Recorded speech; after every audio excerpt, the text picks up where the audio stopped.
Hello guys, কেমন আছো তোমরা? আমার এই চ্যানেলে ফার্স্ট ব্লগ। তো আমি যাচ্ছি পিকনিকে। আমার মা আমাকে ছাড়তে এসেছে, আমি দিদিদের সাথে যাব। তো দিদিরা আসছে বাসে করে, তো আমাকে আধা রাস্তা থেকে নিয়ে নিয়েছে। তো আমি উঠে গেছি বাসে। তো দেখো ভিউটা সকালের। তো এখন সবাই বাসে ডান্স করছে। দেখো গাইস, আমার দিদি আছে, মাসি আছে, আরও অনেক দিদিরা আছে। এটা আমার জিজু। দেখো ডান্স করবে এখন। দেখছো কি সুন্দর করে আমার জিজু ডান্স করছে। তো অনেক মজা হয়েছে গাইস। দেখো গাইস, সবাই ডান্স করেছে, আমি করতে পারছি না কারণ কি আমাকে ভিডিও করতে দিয়ে দিয়েছে সবাই যে তুমি ভিডিও করো। কিন্তু আমার অনেক ইচ্ছা ছিল ডান্স করার, কিন্তু আমি একটুও করতে পারলাম না। তো এসে গেছি গাইস আমরা পিকনিক প্লেসে।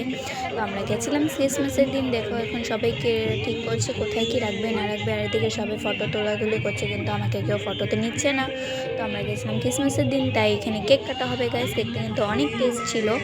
তো দেখো এখানে একটা রাইড ছিল, কিন্তু রাইডটা একদম ভালো ছিল না। আমি উঠেছিলাম, আমি একবার ঘুরিয়ে মাত্র 100 টাকা নিয়ে নিয়েছে আমার থেকে। বহুত আমার লস হয়ে গেছে। এখন এখানে কেক কাটা হবে গাইস। তো আমি উঠে পড়েছি নৌকাতে। দেখো গাইস, আমি নৌকাতে উঠে গেছি। দেখো এখানে সবাই লাইন ধরে দাঁড়িয়ে আছে যে কখন উঠবে কখন উঠবে। আমি বললাম দাঁড়াও, আমরা আগে উঠিনি, তারপরে তোমরা উঠবে। দেখো এখানে সবাই বসে আছে, কেউ ফটো করছে, কেউ ভিডিও করছে। কিন্তু গাইস বলতে লাগবে, জলটা এত পরিষ্কার টলটলে ছিল না, আমার দেখে অনেক ভালো লেগেছে। কিন্তু জলগুলো এত ঠান্ডা ছিল না, যেমন ফ্রিজের জল হয় না, ফ্রিজের জলের থেকেও ঠান্ডা। কেউ কেউ স্নান করছে আর কাঁপছে, ও করে কাঁপছে। এত ঠান্ডা জল আমি কোনো দিনও দেখিনি। আমি ফটো তোলার জন্য নদীতে নেমেছিলাম, আমি আর ফটো তুলিনি। আমার এত ঠান্ডা লেগেছিল, মানে কি পাগুলো টেনে নিয়ে যাচ্ছে কোথাও। তো আমার একদম এত আমি ঠান্ডা সহ্যই করতে পারি না। দেখো এখানে আমার সোনা মা, ও আমার সাথে বসেছে এসে।